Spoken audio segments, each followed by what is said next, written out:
सर्व नागरिके गणराज्योत्सव दिनाचರಣೆ हार्दिक ಶುಭಾಶಯಗಳು। ಇಂದು ನಾವು 61ನೇ ಗಣರಾಜ್ಯೋತ್ಸವವನ್ನು ಆಚರಿಸುತ್ತಾ ಇದ್ದೇವೆ। ಈ ರಿಪಬ್ಲಿಕ್ ಡೇ ಅಲ್ಲಿ ಬರುವ ರಿಪಬ್ಲಿಕ್ ಎಂಬ ಪದಕ್ಕೆ ಏನು ಅರ್ಥವೆಂದರೆ ಯಾವ ದೇಶದ ಸರ್ಕಾರ ಮುಖ್ಯಸ್ಥರು ಜನರಿಂದ ನೇರವಾಗಿ ಮತದಾನದ ಮೂಲಕ ಆಯ್ಕೆ ಆಗುತ್ತಾರೋ ಅದುವೇ ರಿಪಬ್ಲಿಕ್ ದೇಶ। ನಮ್ಮ ದೇಶದಲ್ಲಿ ಪ್ರಧಾನಮಂತ್ರಿಗಳು ಮುಖ್ಯಮಂತ್ರಿಗಳು ಜನರಿಂದಲೇ ಆಯ್ಕೆ ಆದವರು। ರಾಷ್ಟ್ರಪತಿಗಳು ಸಹ ಅಪ್ರತ್ಯಕ್ಷವಾಗಿ ಆಯ್ಕೆ ಆದವರು।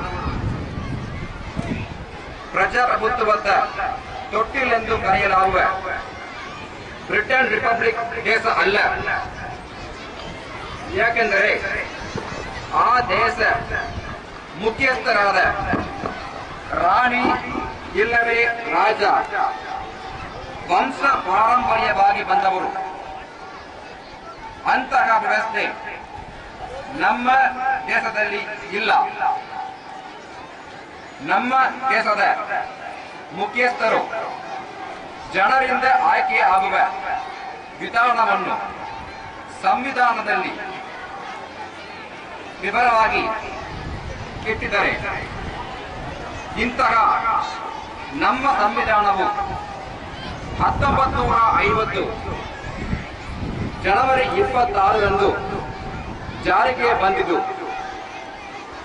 ಇದರ ನೆನಪಿಗೋಸ್ಕರವೇ ನಾವು ಇಂದು ಗಣರಾಜ್ಯ ಉತ್ಸವವನ್ನು ವಿಜೃಂಭಣೆಯಿಂದ ಆಚರಿಸುತ್ತಾ ಇದ್ದೇವೆ। ದೇಶದ ಸರ್ವೋಚ್ಚ ಅಧಿಕಾರ ಪ್ರಜೆಗಳ ಕೈಯಲ್ಲಿ ಇದೆ ಎಂದು ತಿಳಿಸುವ ಸಲುವಾಗಿ ಈ ದಿನವನ್ನು ಆಚರಿಸುತ್ತಾ ಇದ್ದೇವೆ। ನಮ್ಮ ದೇಶದ ಸಂವಿಧಾನವು ಪರಮೋಚ್ಚ ಅಧಿಕಾರ ಹೊಂದಿದೆ। ಅದು ಹಾಕಿದ ಚೌಕಟ್ಟಿನಡಿಯಲ್ಲಿಯೇ ದೇಶದ ಸರ್ಕಾರ ಆಡಳಿತವು ಮತ್ತು ಎಲ್ಲವೂ ನಿಗದಿಪಟ್ಟಿದೆ। ಸರ್ಕಾರವು ಸರ್ಕಾರಿ ಯಂತ್ರದ ಮೂಲಕವೇ ತನ್ನ ಕಾರ್ಯವನ್ನು ನಡೆಯುತ್ತೆ। ಜನರಿಗೆ ಪ್ರಜಾಪ್ರಭುತ್ವದಲ್ಲಿ ನಂಬಿಕೆ ಉಳಿಯಬೇಕಾದರೆ ಸರ್ಕಾರಿ ಯಂತ್ರವು ಸರಿಯಾಗಿ ಕೆಲಸ ಮಾಡಬೇಕಾಗಿದೆ। ಅದೇ ರೀತಿ ಕಾರ್ಯವು ನಮ್ಮಲ್ಲಿಯೂ ನಡೆಯುತ್ತಿದೆ। ಇತ್ತೀಚೆಗೆ ಸುರಿದ ಭಾರೀ ಮಳೆಯಿಂದ ಆದ ಹಾನಿಗಳಿಗೆ ಪರಿಹಾರ ಕೈಗೊಳ್ಳುವ ಸಲುವಾಗಿ ನಮ್ಮ ಅಧಿಕಾರಿ ವರ್ಗದವರು ಎಲ್ಲರೂ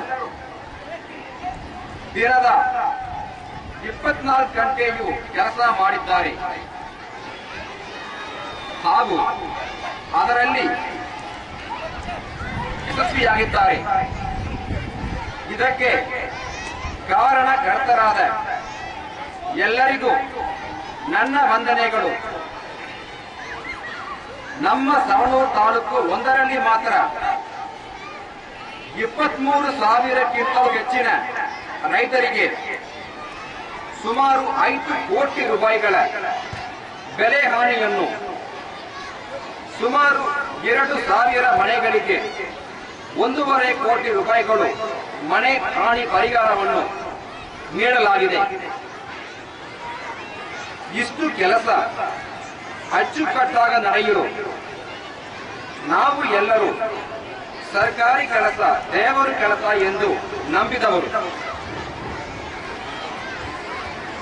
ಪ್ರಜಾಪ್ರಭುತ್ವ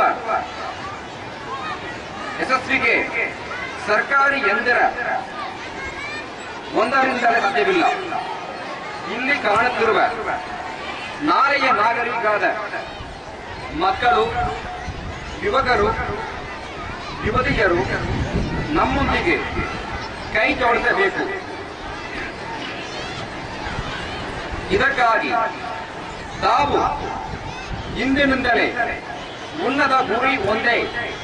ಅದಕ್ಕಾಗಿ ಸೂಕ್ತವಾದ ಶಿಕ್ಷಣ ಪಡೆಯಿರಿ. ಏಕೆಂದರೆ ಇಂದು ಕರ್ನಾಟಕಕ್ಕೆ ಕೋಟಿಯಾನ ಕೋಟಿ ಬಂಡವಾಳ ಹರಿದು ಬರುತ್ತಿದೆ. ಈ ಬಂಡವಾಳಕ್ಕೆ ಕನ್ನಡದ ಮಕ್ಕಳು ಆಗಬೇಕಾದರೆ ಉನ್ನತ ತಾಂತ್ರಿಕ ಶಿಕ್ಷಣವನ್ನು ಪಡೆಯಬೇಕು. ನಮ್ಮ ಜನ ಸರ್ಕಾರದ ಉದ್ದೇಶವು ಇದೇ. ನಾನು ಸವಣೂರಕ್ಕೆ ಬಂದ 5 ತಿಂಗಳಲ್ಲಿ ಮಾತ್ರ ಸುಮಾರು 10 ಸರ್ಕಾರ ಶಿಕ್ಷಣ ಸಂಸ್ಥೆಗಳಿಗೆ ಜಾಗೆಯನ್ನು ಮಂಜೂರು ಮಾಡಲಾಗಿದೆ. ಒಟ್ಟಾರೆಯಾಗಿ ಉತ್ತಮ ಶಿಕ್ಷಣ ನೀಡಿ ನಮ್ಮ ರಾಜ್ಯದ ಮುಂದಿನ ಭವಿಷ್ಯವನ್ನು ಭದ್ರಪಡಿಸುವುದೇ ನಮ್ಮ ಉದ್ದೇಶ. ಇದಕ್ಕಾಗಿ ತಾವುಗಳು ಸದಾ ನಮ್ಮೊಂದಿಗೆ ಕೈ ಜೋಡಿಸಿರಿ. ಇದಕ್ಕಾಗಿ ನೀವು ನಿರ್ವಹಿಸುವ ಕೆಲಸಗಳಲ್ಲಿ ನಂಬಿಕೆ ಇಡಿರಿ. ಈ ಮಾತನ್ನು ಆಗಲೇ 12ನೇ ಶತಮಾನದಲ್ಲಿ ಜಗಜ್ಯೋತಿ ಶ್ರೀ ಬಸವೇಶ್ವರರು ಕಾಯಕವೇ ಕೈಲಾಸ ಎಂಬ ಮಾತನ್ನು ಹೇಳಿದ್ದಾರೆ. ಆದರೆ ಇಂದು ಕೆಲವು ಜನರು ಪ್ರಜಾಪ್ರಭುತ್ವದಲ್ಲಿ ನಂಬಿಕೆ ಇಲ್ಲದವರು ದೇಶದ ಭದ್ರತೆಗೆ ಹಾನಿ ಮಾಡುತ್ತಾ ಇದ್ದಾರೆ. ಆದರೆ ನಮ್ಮ ದೇಶದ ಅಖಂಡತೆಯನ್ನು ಯಾರಿಂದಲೂ ನಾಶಪಡಿಸಲು ಸಾಧ್ಯವಿಲ್ಲ. ಯಾಕಂದರೆ ನಮ್ಮ ದೇಶದ ಭದ್ರತಾ ವ್ಯವಸ್ಥೆ, ಪ್ರಜಾಪ್ರಭುತ್ವ ವ್ಯವಸ್ಥೆ ಆ ರೀತಿ ಆಗಿದೆ. ದೇಶದ ಪ್ರಜಾಪ್ರಭುತ್ವದಲ್ಲಿ ನಂಬಿಕೆ ಇಲ್ಲದ ಒಂದು ಸಂಘಟನೆಯು ಶ್ರೀಲಂಕಾದಲ್ಲಿ ಹೋರಾಡಿದರು. ಕಡೆಗೆ ಅವರ ಸ್ಥಿತಿ ಏನಾಯಿತು ಎಂಬುದು ಎಲ್ಲರಿಗೂ ಗೊತ್ತಾಯಿತ ವಿಷಯ.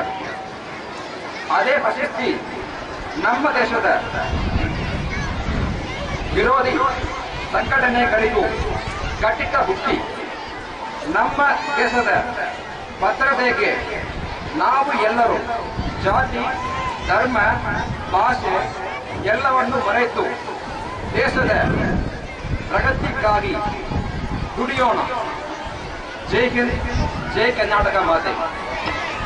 ಸಂದೇಶವನ್ನು ನೀಡಿದಂತ ಮಾನ್ಯ ಅತಿಥಿಯವರಿಗೆ ಧನ್ಯವಾದಗಳು.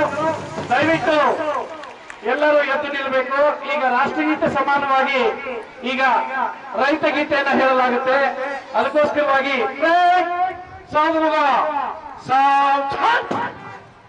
ಈಗ ರೈತ ಗೀತೆಯನ್ನು ಹಾಡಲಾಗುತ್ತದೆ. ಎಲ್ಲ ಮಕ್ಕಳು ಎದ್ದು ನಿಲ್ಲಬೇಕು. ಎಲ್ಲರೂ ಸಾಧನೆಯಲ್ಲಿ ನಿಲ್ಲಬೇಕು. ಮೈದಾನದಲ್ಲಿ ರಾಷ್ಟ್ರಗೀತೆಗೆ ಯಾವ ರೀತಿ ಗೌರವವನ್ನು ಕೊಡಲಾಗುತ್ತೆ ಆ ರೀತಿ ಗೌರವವನ್ನು ಎಲ್ಲರೂ ಕೊಡಬೇಕಾದಂತೆ ನಮ್ಮ ಆದ್ಯ ಗೀತೆ. ಎಲ್ಲರೂ ದಯವಿಟ್ಟು ಎದ್ದು ನಿಲ್ಲಬೇಕು. ಎಲ್ಲರೂ ಮಕ್ಕಳೆಲ್ಲ ಎದ್ದು ನಿಲ್ಲಬೇಕು. ಮಕ್ಕಳೆಲ್ಲ ಎದ್ದು ನಿಲ್ಲಬೇಕು.